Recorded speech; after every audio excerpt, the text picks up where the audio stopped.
everybody, to Find My Team Conversations. My name is Barb Smith. I am your host, and I am so excited to talk to Emily O'Connor about her recruiting process, about what she's doing now, and about her injury. And our title here is Navigating Sports Injuries, Don't Give Up on Your Dream College. And I say that because right now I'm working with many high school student athletes who are in injury mode. They are stressed out, they are depressed, they think it's over.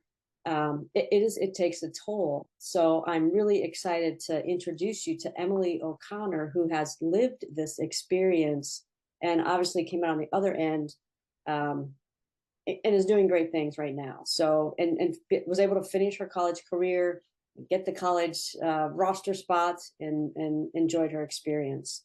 So meet Emily O'Connor. She's a sales rep at Gipper. You'll have to tell us, about how you got there too. Grew up in New Jersey, for all you East Coast people. Her dad was an AD and a coach, so she basically lived in the gym and fell in love with sports. I think by choice, but you'll have to know. And then she went to Mount St. Dominic Academy, which was a private Catholic school located in Caldwell, New Jersey, and ended up at the Catholic University of America. So graduated in 2019 with a degree in marketing and a minor in sales. So we're going to try to hire her over here at some point. Right now she's at Gipper. But Emily, welcome. Thank you so much for being here. And please tell us a fun fact about yourself before we start. Yeah, no, it's a pleasure to join. I'm super excited to kind of dive in here more. Fun fact about myself. That's a tough one. Fun fact is that I'm like half ambidextrous, if that makes any sense. I'm like a righty in everything. I right-handed, like throw a baseball right-handed, bat right-handed, all that stuff. But basketball, do it all left-handed. Love it. Love it. I was going to say, half ambidextrous means that you're down hand, which means you're just right-handed or left-handed. And then you explained it and made total sense. So yeah, thank you for that. And welcome here. And we're gonna dive right in and start asking you some questions because our audience wants to hear from you. Awesome. All right. Okay. So yeah, so let's start. Let's just start with the recruiting process. Your recruiting process, and it wasn't that long ago. A couple years back that you were being recruited and you were coming through high school, and let's, just kind of talk to us about that experience. yeah, it was something new for me and my family. I had two older sisters who played sports in high school but never went on to play in college. So for me and my dad, is a little bit of a learning curve, kind of going through that process together, and figuring out like what schools to go to, how to get in contact with people, and things like that. I was fortunate enough where obviously I played AAU basketball, so my coach has a bunch of people that also got recruited. So she's, kind of honestly a little bit of my guide when it came to things like that, and my high school coach too, and some of my other teammates. But, it was really just talking to them, like, how does this process work? Like, obviously we go to all these different tournaments, but then I was starting to get emails. So then me and my dad kind of just sat down and was like, hey, we got to look at these emails, start filing them away. I had like this huge binder that was just stacked and organized by state. Basically, it was like, this coach talked to me, this coach talked to me, or like sent me an email, blah, blah, and then just filling out those recruitment questionnaires and just kind of going from there. And then like, as I got to like, I think like the summer going into junior year and like all of junior year, I was really just talking to my one teammate who was pretty much going through the same process of like, how are you narrowing this down? And she was just like, hey, you just gotta like pick basically like, what like bucket everything, right? Like, what do you want to do? Like, what do you want to major in? Try to figure out like what schools have that major. Where do you want to be? Like, do you want to stay in state? She was staying in state, so she was looking at a lot of state schools. I personally didn't want to stay in state, so I was like, all right, how far can I go? And then, like just kind of going through, yeah, just finding like what's your list of what you want out of a college, and then like where you want to be. And then just making sure they had my major, because at first I was a little bit difficult because I didn't know what I wanted to do. But a lot of schools have business schools, so that's kind of the route I went into. But yeah, that's pretty much how I went about it. And then from there, it was really just sending out to coaches like those questionnaires and then like telling them like, hey, like I have these AAU tournaments coming up. I'll be at this place at this time, court 8, court 1, all that stuff. And then just following up with coaches, and then that led to doing some visits, which were really cool. I never did an overnight actually, which looking back, I definitely should have. But I did a lot of things where I met a lot of the teams. So I actually, for Catholic at least, they were playing up in New Jersey. And they just reached out to my high school coach, since they were obviously talking about me. It was like, hey, we need a gym to practice at. Can we practice there? So I actually got to sit in a practice while they're on the road and talk to a lot of girls then. So that was pretty cool. But yeah, like just going through, meeting some people, meeting the team, I think were really crucial into overall like deciding where I wanted to be. So that was, the fun stuff. What do you think would be 3 advantages, or more if you have them, of staying overnight on a campus visit? Yeah, overnights are honestly a lot of fun. Like once I was in college and we were hosting some of the girls, like it's just a good way for the advantage is one, you get to see the team be people. I feel like, you go to games, right? You can see obviously how they play. Like, do you fit in? Do you mesh well with like their style of play and stuff like that? Like obviously that's important, but at the end of the day, it's like all about chemistry and, how you interact with your teammates. So one great way to do that is obviously meeting them face to face and in a more casual setting. So our overnights that we used to do for our recruits at Catholic at least were, we would host them, we would take them to class so they would get to see how the classes are laid out. So that I think that's also important. Just seeing how like class structures work, how big classes are, what it looks like for somebody.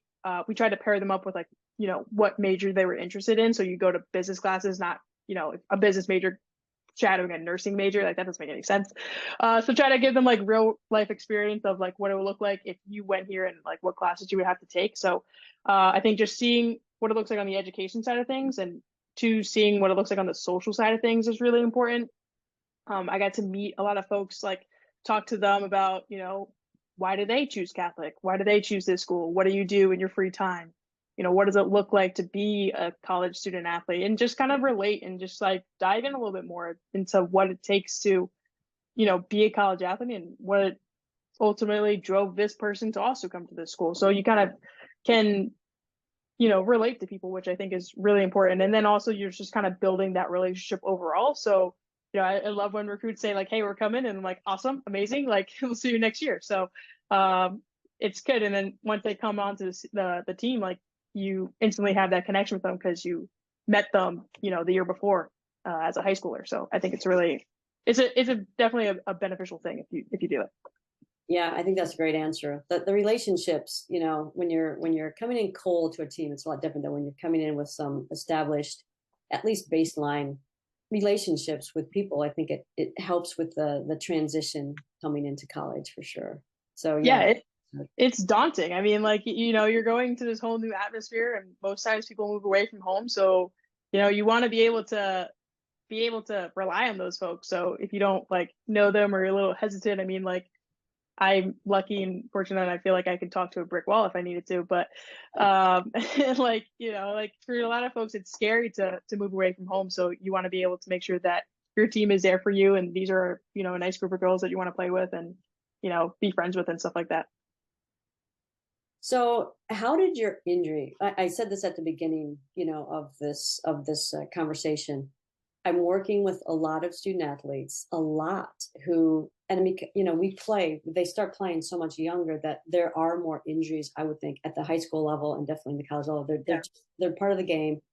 And it's really deflating, when you're coming through the college recruiting process and you get injured, it's there's some, oh my God, my life is over as I know it. And there's panic and depression, and it's just really, really hard. So talk to us about your injury and what things you did to help yourself there. Yeah, absolutely. So I actually tore my ACL going into my freshman year of college. So I didn't do it while I was in high school. That being said, tearing it going into my freshman year, like became this whole like unknown thing. Like, hey, am I still gonna play basketball? Like, will I still actually go to this school? Like, will I even make the team once I come back kind of thing, like you never know what's going to happen, like, and how your body reacts from things like that. So I tore it at an AAU practice in the middle of the summer for my ACL. Really sucked, honestly. I knew a bunch of folks that actually did it. So that was a helpful thing for me, was basically just talking through some of my friends that have unfortunately also done it. And was like, hey, what do I have to do to get back? What do I have to do to like even be like 50%, like stuff like that. But it did take a toll on me mentally. The good thing for me though is, again, I had a lot of folks to basically rely on. So obviously my friends that I knew, before I even got to college, but once I got to college, I had two friends.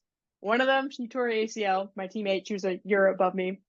She tore her ACL the year before. So she was also in this like recovery phase of things. So we were kind of going through that together, which was really nice. And like doing PTs together. We used to have our trainer, Jeff, who would give us these Jeff workouts, as we like to say, which were absolutely horrible. They're like some pretty tough stuff, but we were doing that together. So I had somebody to kind of like rely on and like, force myself to like, hey, let's push ourselves and like, let's get better and yada, yada, yada. And then unfortunately, my one of my best friends and my teammate and roommate, she also tore ACL freshman year. So another folk just like joining the list of, unfortunately, this elite club of tearing your ACL.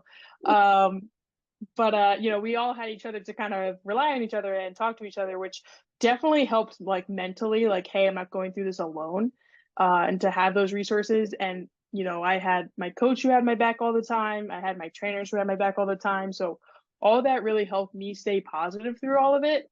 Of course, it's still like that unknown and that daunting, like, I honestly believe that I'm not the same athlete that I was in high school after I did that.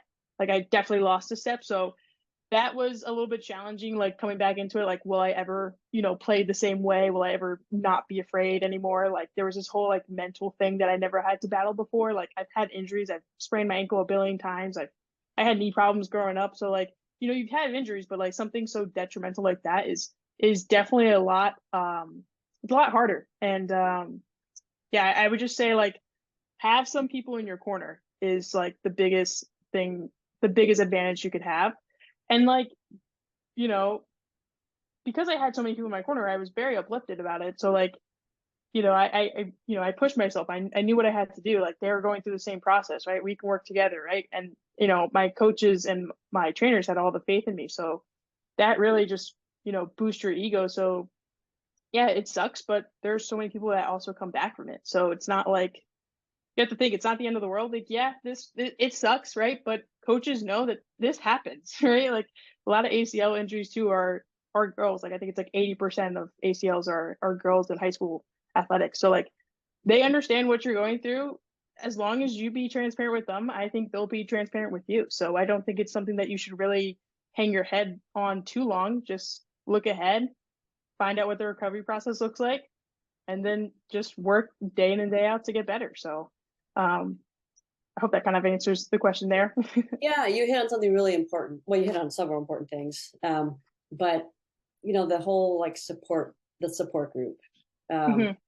of people that have done it. And the good thing is, like you were saying, that today student athletes come through. I mean, 100 years ago when I played, if you had a knee injury, they took half your leg off and put it Yeah. back on, and you had the scar running down your leg, and it took over a year to come back. And now they've got this, so much faster and easier, and it's Mm-hmm. they come back off injury quicker. So it is less of a career ending thing. It used to kind of be Yeah. career ending, and the medicine's just gotten so much better. So, but let's pretend that you don't have that group of people who went through it with you. Let's pretend you don't have this masterful Jeff guy who is going to help, daily and keep you on task. Let's say that you do this in high school and you haven't found a college yet. And you're sort of, let's say it happened your junior year, which is, that's kind of when you're Mm-hmm. The really whole deep. process. Yeah. And so what are some things that you can think of? And I know this is not your situation entirely, so I kind of put you on the spot, but it does kind of, it's relevant in that you had to at some point in all of this, you were by yourself and you had to talk to yourself. You had to get yourself over this. It's sort of like mourning. It's a little grieving, right, at the Yeah. beginning, and you have to get through that, and know that there's still possibilities out there. What kind of advice could you give them for, if that's you? Yeah, absolutely. I mean, I guess I'm going to tie this kind of back into like the support team that I had, but like there are people that are out there to help you. So, whether it be your parents, right? Like my dad had my back, every single day. My mom had my back every single day, and they had to take care of me for a long time too. But like just find somebody that can help you through it. Like you're not alone. There's a lot of places out there. Actually, I'm pretty sure there is like an ACL club like on Instagram that my friend actually forwarded to me once I did it.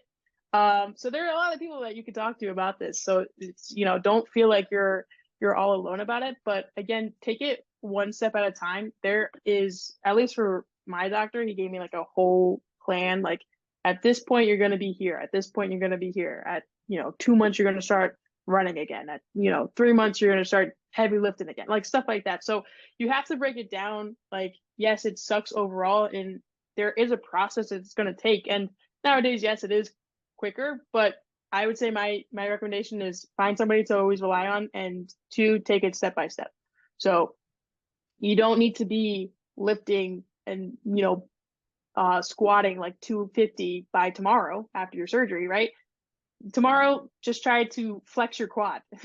Next week, try to raise your quad. Like take it one step, and like all those little accomplishments, like realize how big that is, right? Like small little changes are actually like really big, because you couldn't do that the day before. You couldn't do that the week before.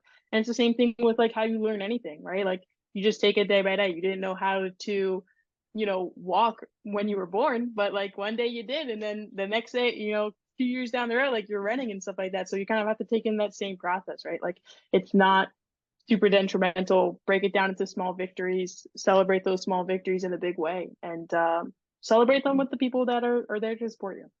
So valuable. Great information there.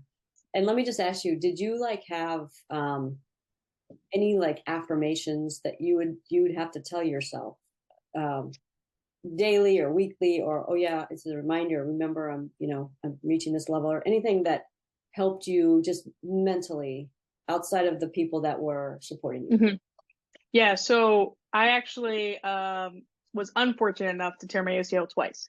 Oh, So I tore it again my junior year of college, in the middle of the season, which really sucked. But that one like definitely took a toll on me, a little bit heavier mentally, right? Like physically, I came back faster than I did the first time, but mentally, I was like very, very hesitant about like playing basketball again and stuff like that.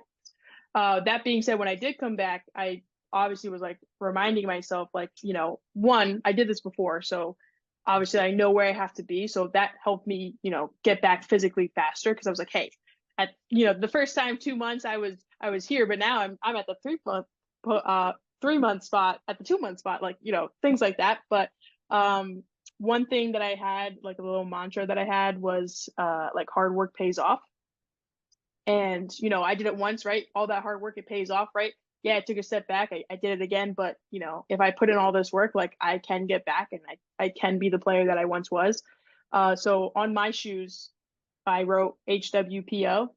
So anytime I looked down at my shoes, I just saw hard work pays off, right? So anytime you're struggling, right?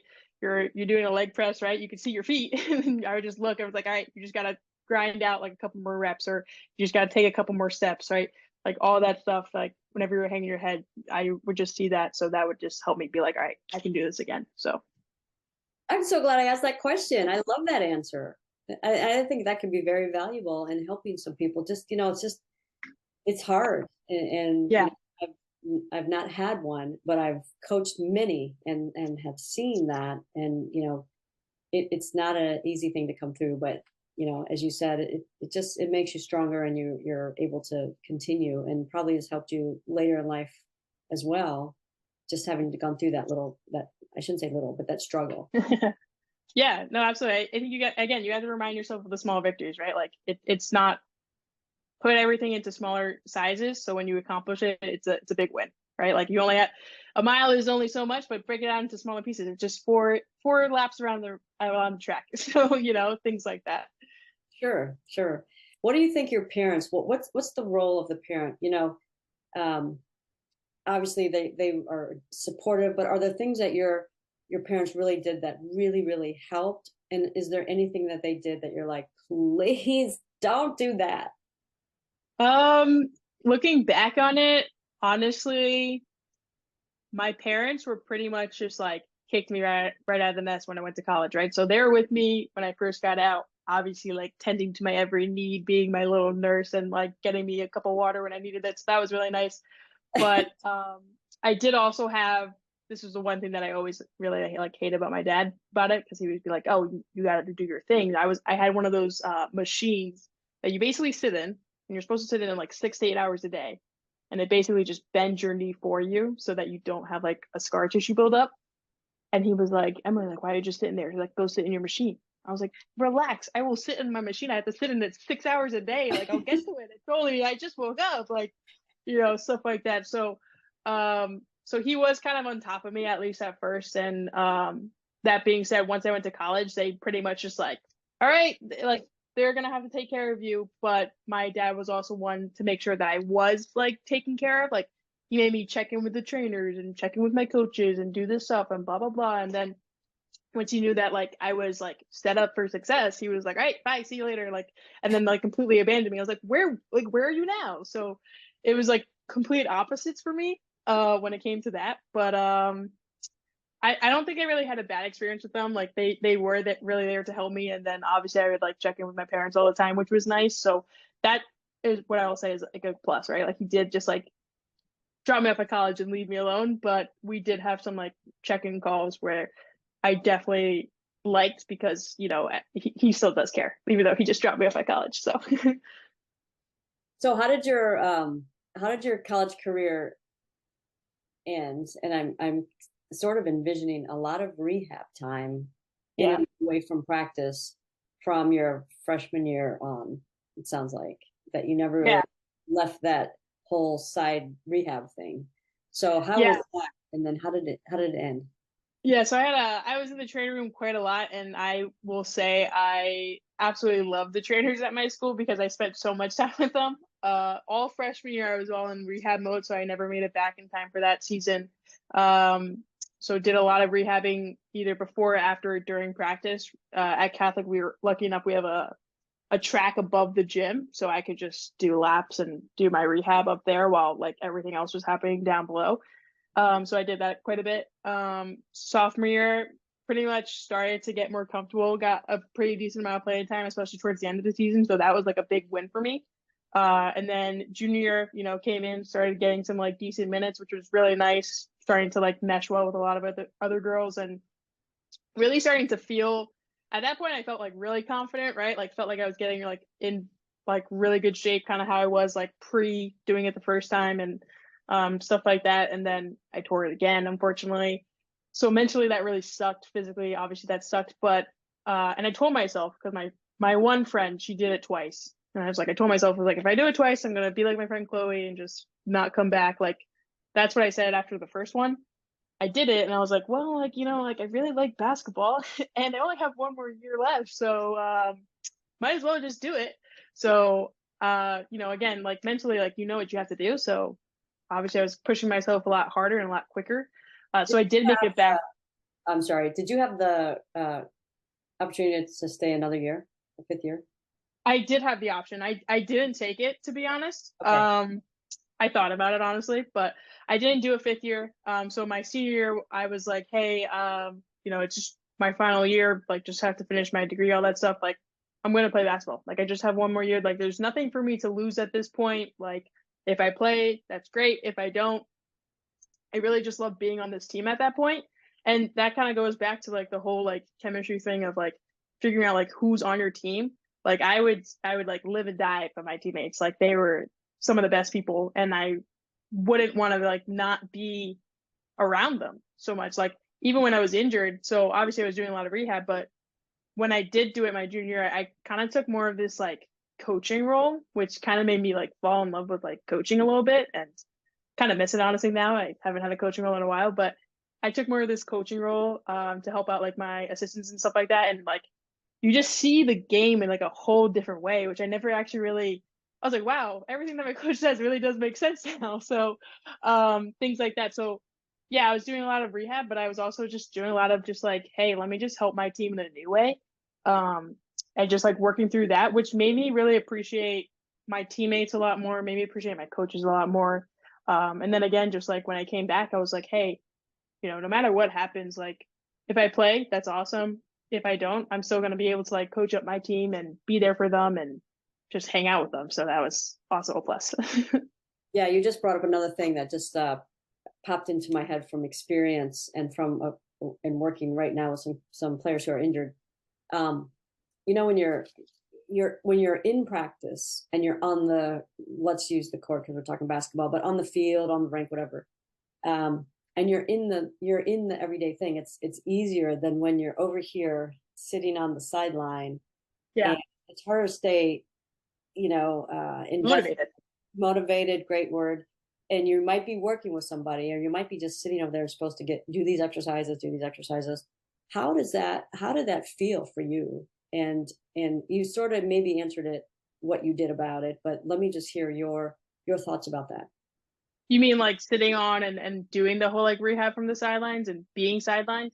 Yeah, being sidelined and not feeling like you're not part of it. You're not able to be part of it. Yeah. Yeah, like definitely not playing, especially like my junior year, I feel like I was really starting to like, get solid minutes, like 6 man off the bench, like all that stuff. So it sucked, right? Like seeing somebody else kind of step into your role and you're like, oh my God, I worked so hard to get there, worked so hard to even like get back on the court and everything like that. So it kind of at first really sucked, honestly, and I keep saying that, but Get it? Yeah. to see other people, doing something that seems so simple, or seems so natural to do, like right, play basketball. So at like it definitely is like a little bit of a mental thing, but at the end of the day, I kind of just reminded myself of, like just being like a role player, right? Like I feel like I wasn't a starter or anything like that. So, just reminding myself like, hey, even if you're not in the game, you still have a role to play. And this kind of also just came from my freshman year. So obviously I didn't play a minute freshman year because I was just rehabbing the entire time. So me and my friend Mary, the other one that tore ACL, and then my other roommate Sarah, we were at the end of the bench, but we were the biggest hype men that there could ever be. So that's kind of how I kind of got into this whole like, hey, like I could be like, the team hype man, like even if I can't play. So when I tore my ACL the second time, obviously I was a little bit of funk at first and I was just like really upset just overall about the whole situation. But I just reminded myself like, hey, I was in this role once before. So I'm just gonna be a hype man. And then I kind of just also kind of transitioned into this like, hey, I'm really seeing this stuff in a like a new lens. And that was kind of like from the coaching perspective. So you could still be involved with your team, right? But now you just have this new role. So you just kind of have to shift your perspective, right? So like I'm gonna be a hype man. I'm gonna be your biggest fan on the sidelines, right? Like I'm gonna be there for my team, making sure that we're winning by making sure that everybody else is staying positive, right? Like even though I'm not playing and I'm not out there to actually make things happen on the court, I can make sure that my team is making things happen on the court. And then like the same thing from the coaching side, like being on the sideline doesn't mean you're sidelined and not playing. Like I mean, obviously it is, but like you just see like I got such a better basketball IQ from being injured. So I always look at it and it's like it was really a big positive because I got so much better at seeing the court, which is crazy to say because I've been playing basketball like my whole life.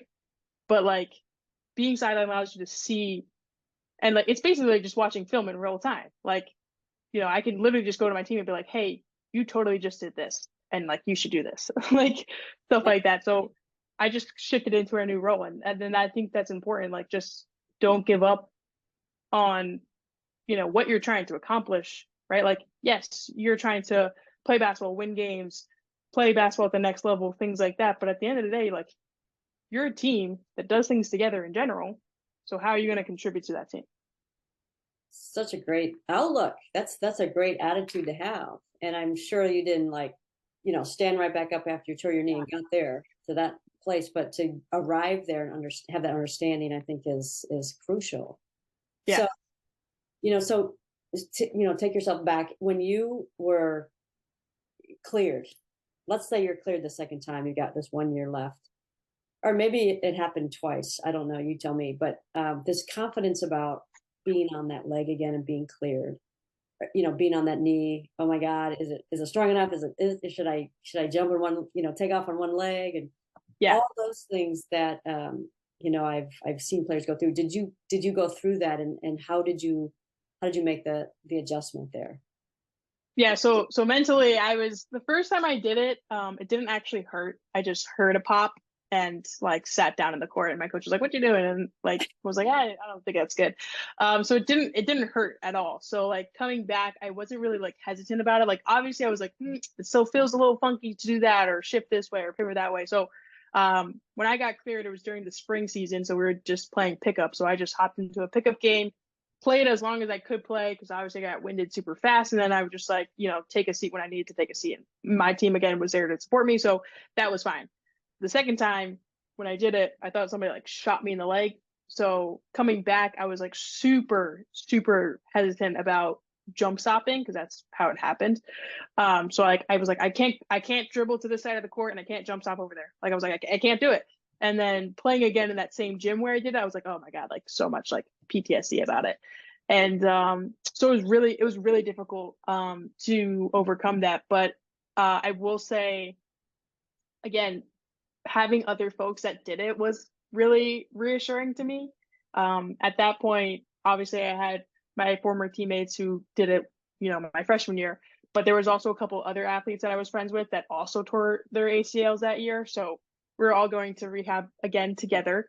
So it was kind of nice to like talk to them like, hey, like how did it feel to play in your game today, like on your knee and stuff like that, and just talk to each other like, hey, like it didn't feel 100%, and just knowing that that is like a valid thing to feel, and then just working through it, right? Like one thing at a time, right? All right, we're not going to jump stop today, but we'll just do regular layups today, and then we'll work there, and we'll dribble to that side of the court tomorrow, and stuff like that. So again, just having that support, relying on other people, and taking it small steps and celebrating those small steps. So And was there a time in your senior year where you were like not even thinking about it? You were just playing. You got over that hump. yeah, yeah, absolutely. I'd probably say like a month. I got cleared like right before the beginning of the season, so October 15th, best day of basketball season. 2 days, all that stuff. Um, I got cleared like the week before that. So the first couple practices, my coach and I kind of just agreed that I wasn't going to do everything, which was fine by me. Um, and so like again, I like worked my way up to it, and then I would probably say like once games officially kicked off, I was like, I'm ready to go. We're good. Like like Thanksgiving tournaments came around, I was like, yeah, no, I can jump stop. I'm good. I'm good. And then you just kind of get over it. Like everything kind of comes back like it's like second nature, you just, it's like riding a bike, like you just pick it back up and you're fine. So it was definitely something that I had to work through, and I was really afraid to like play against my team again and like go into contact and stuff like that. But I think the mutual understanding between me and my teammates about that, they were like, oh, can't go, bulldoze Emily over there, which was a nice feeling to know. But yeah, as games started to pick up, I was like, you know what, I can do this again. Like I'm comfortable enough, and I would play to my comforts, right? Like if I was ever uncomfortable, I told people that, and like I would take a seat. So, I think just knowing your limits is also important. And then, now that you're out of college and you're in your in the real world, how did that whole injury, getting through that, how did that help you in later? And did it actually? Yeah, I mean, I feel like the sales world is very familiar to the sports world, right? Like whatever you put in is what you're going to get out, and kind of goes back to that hard work pays off kind of thing. For me, like every sale is, more money in my pocket kind of mentality. So, uh, I've definitely taken a lot of that into my current day-to-day process, right? Like I got to work hard in order to make more money. And I'm also super competitive. So my two other teammates that I work with are also former athletes. So obviously we're all trying to be number one every month. So, having that drive to be the best, right? Having the drive to accomplish the most, having the drive to win every day, definitely stems from sports.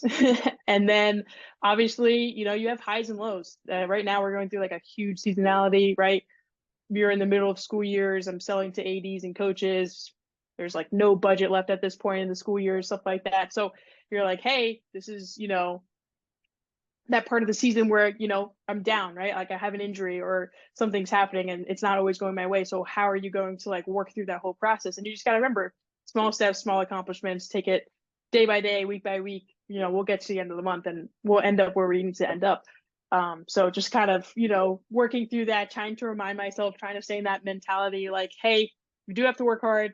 There are situations that you can't control. So how can you, have a different perspective on things? So just trying to remind myself of where I came from and, taking that into my everyday process.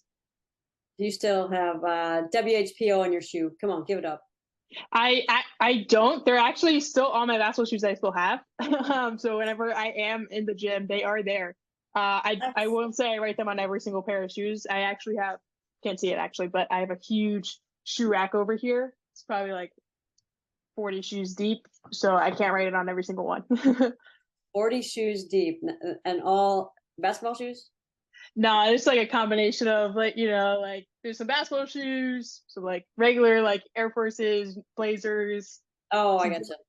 Like it did a whole cup. Like I'm a sneakerhead, so I just have like a bunch of different shoes. So they're all over there, and some of them I'm not gonna write on, but there is one pair, which is like the uninterrupted, like Nike pair that actually you can draw on, like they're intended to be drawn on, and that one does say "hard work pays off." Love it, love it, love it, love it. Yeah, it was HW, not WH. Work hard, hard work. Yeah, okay. Yeah. Anyways, so here's another topic. Not to change too much, but I think there are a lot of types of colleges that get bad reps, or that people are kind of questioning if they should go. One is junior college, one is Christian schools. Is it just I think just not good rep sometimes. Mm-hmm. So you obviously went to a Christian school. What was your experience like, and what did you think about it? And can you say it again? And can you even tell? I mean, can you even tell the difference? Yeah, for sure. I mean, so I went to Catholic high school, which was one thing. I grew up Christian, right? My dad was very religious in the sense that like we went to church every Sunday. So that was kind of like where I grew up in. That being said, that didn't really honestly sway me to picking the Catholic University of America. But I really picked it for a bunch of other reasons. But that being said, like when it comes to universities like that, it's kind of whatever you make of it. Like you still have that same college aspect of things, right? There's still like other clubs, activities. In Catholic, you're in DC, so there's a whole city to go explore, right? You're not, yes, you're going to the Catholic University. I'll see you, in church every Sunday. Like I said this before, like I probably only went to church a handful of times when I was in college, and that was for like special occasions. So nothing, I wasn't going weekly. I wasn't, doing some stuff that I used to do when I was growing up. So it was kind of whatever that relationship that you want to have with it was what you're going to have with it. If you didn't want to have a good relationship or a strong relationship with it, you didn't have to. There were some people on my team that were like that, and there was a lot of folks that weren't. So it's the same with anything else that you do on campus. If you're, not an athlete, right? Like how else are you spending your time? Are you part of this club? Are you part of that club? Are you, going to the city? Are you doing, trips or studying abroad or stuff like that? Like if you don't want to do it, you don't have to do it. It's there for that opportunity, but it's kind of whatever you make of it. So, growing up Catholic, growing up Christian, like honestly didn't make me decide going to Catholic or not. That option was obviously there. My dad definitely wanted me to take that, but I at the end of the day, it's kind of the experience that I did or didn't want to have. So it does get a bad rep, but I think it's all just, finding the school that's best fit for you, no matter what it is, right? Like I love DC. I would move back in a heartbeat. I loved my team. I loved, my classes that I ended up taking. I loved my professors. Like overall, I had a great experience, and I went to the Catholic University, and I went to church probably like 3 times. You said something that, and for the audience, she's not getting paid to give me any plugs, but find my team. This is our whole thing. This is the whole idea, is to find the college fit. And fit goes well beyond the sports. It's just the whole package. Is there anything that you think Find My Team would have been able to help you do when you were going through the recruiting process, just knowing what you know about Find My Team right now? Yeah, I didn't have anybody, to walk me through this process whatsoever. It was really a learning curve for me, and my dad always talks about it too. If knowing what we know now, we would have done it a lot differently, right? Like, I don't know. He always says this, and I don't really know what that would have looked like. But I think having somebody to walk through this process would have definitely helped, or having somebody for me would have definitely helped, because I was going into it very, very blind. I had two other sisters that went to college before me, and they had completely different experiences with how they picked their school. And it was all, obviously based off school and scholarships for whatever they could get and stuff like that. And it kind of had the same impact on me, right? Like school and, SAT scores and all that. But, you're also trying to find a fit when it comes to basketball or whatever sport you're playing. So, and I didn't know what I was supposed to be looking for, what questions I was supposed to be asking when I went on these trips or these recruitment trips, meeting coaches. Like, I didn't know how to respond. So I think if somebody did teach me how to do that, I think that would be super beneficial, because I remember going to like the first like meet and greet with a coach. I like totally just like sounded so arrogant in that thing. I was like, oh, I want to go somewhere where I can play. Like, like I want to, but meanwhile, my dad was like afterwards, like, maybe you should be like where you mesh well. And like, we were learning as we were going, but I think going into that meeting, I could have had a better meet and greet with that coach, and maybe it would have changed. But there's different like etiquettes that like I had no idea what to do. And, no one was telling me like, hey, do an overnight, or this is why you should do an overnight, or you should look into doing this or that. Like I didn't really have anybody guiding me in any way. I had other people that I could talk to about like, hey, I am doing this. Like, what did you do when you did this? So it was that, but there was a lot of unknowns that I wish I had answers to going into it. Yeah, that's a great answer, and there are a lot of people in that boat, and the transfer rates keep beating their Mm-hmm. own every year, and it is partly the fact that student athletes don't know to but they don't know. They don't know to do Mm-hmm. this. So they shelve all the important things, and they kind of just wait for somebody to like them as a coach. Like Yeah, who's gonna pick me? 100%. Um, and if they could do all this work before that period, they'd be so far advanced in their decision making and able to make better decisions. That's our goal, is to try to help them land at a place that not only the coach wants them, but they want that place because of Mm-hmm. all these other things. Yeah, Uh, 100%. yeah. So as a side note, I got to ask you this: what do you think, since this happened after you graduated, the names, image, and likeness thing that players can now get paid? What do you? Yeah, I'm a little jealous, because there's a lot of things that that could have possibly happened for me, or maybe even some of my teammates and stuff like that. So I know some folks don't like it. I like it, honestly. Like, I feel like it's just like there's a lot of big names now in college sports, and a lot of people are drawn towards certain people. I mean, like, look at like Caitlin Clark is, and every sports podcast I'm listening to, her name pops up every single day, right? So like, how, I don't know. I like it. I think it's a good opportunity for students. I mean, like, the other flip side of that was, you are an athlete, so a lot of your time outside of schoolwork is in the gym, practicing games, traveling, all that stuff. I was fortunate enough where I had a job in the athletic department, but that being said, that was really like my only source of income. And during winter season, basketball is the only sport that's being played that you can work, and you can't work your own game. So my income during that time was a little small. So if I could have an extra bonus, here and there just for my name, I think that would go a long way for my college experience. So that's why I personally think that's personally why I like it. I think it's a good opportunity for people to uh, you know, get a little something for, what they're worth, and also just practice their brand. Like everybody has their own brand, right? Whether you like it or not. Like whatever you put out there is what people's going to see. So how are you, showcasing yourself in a positive manner? And, that's kind of what my job is nowadays, to help coaches and ADs do that for their programs, through Gipper, of course. But, like kids now have that opportunity themselves, right? Like how are you, taking your talents and showcasing them in a positive light to other people, and how can you leverage that for yourself, which I think is, kids can learn from that, and then take that onto what they do in the future in the real world. So just kind of like, I guess, practice for the end game.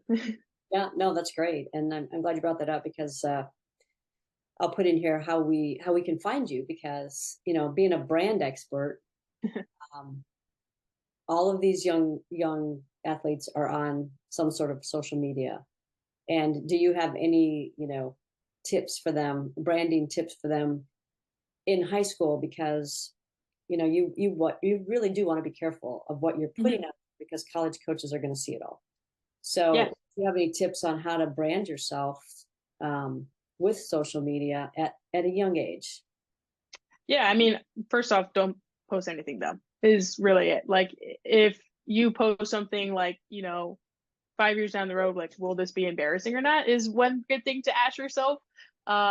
Is this the most professional thing that you can also post for yourself? So I think social media is a big tool that a lot of kids should look into, because obviously that is where a lot of coaches are. I see still to this day, girls going to like our Catholic University like elite camps and like tagging my coach in it, and my coach can obviously see that, right? Like we're gonna see that.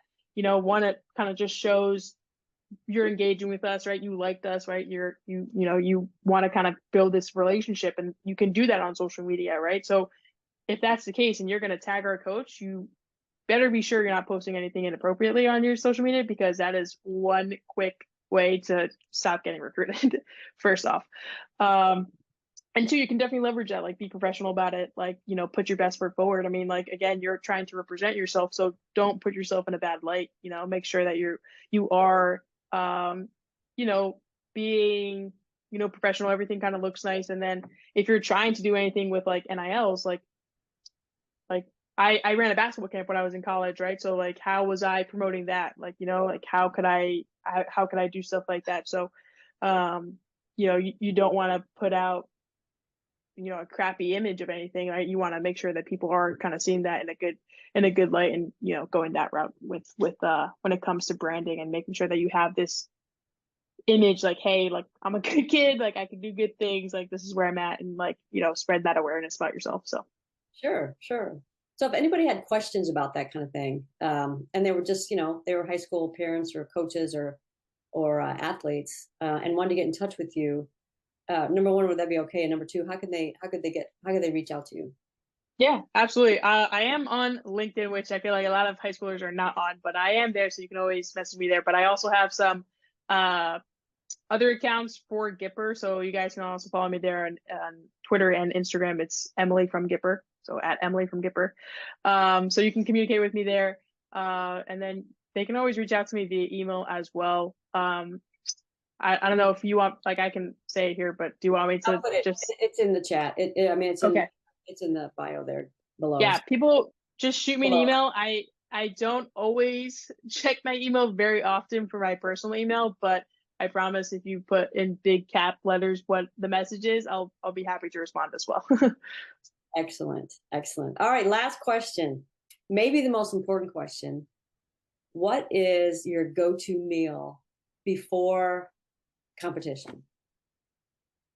So this is a little weird because we in college would go to the same place every time, and it was Panera.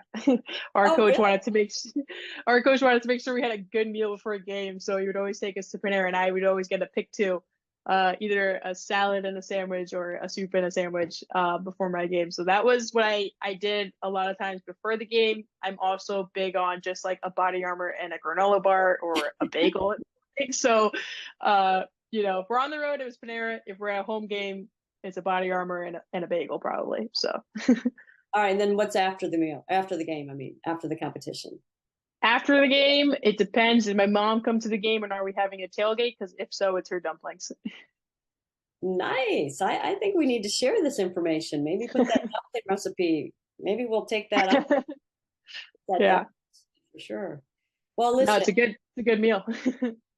Emily, I appreciate your time and the fact that you're willing to share with our youth and give back. Just helping people navigate this challenging road, especially through injury, but also just in college. It's college sports is different than high school, and there's a lot of Yeah. things that and you mentioned a bunch of them. The benefits of playing to begin with. In college. So thank you for being here. Thank you for your information. Thank you for this conversation.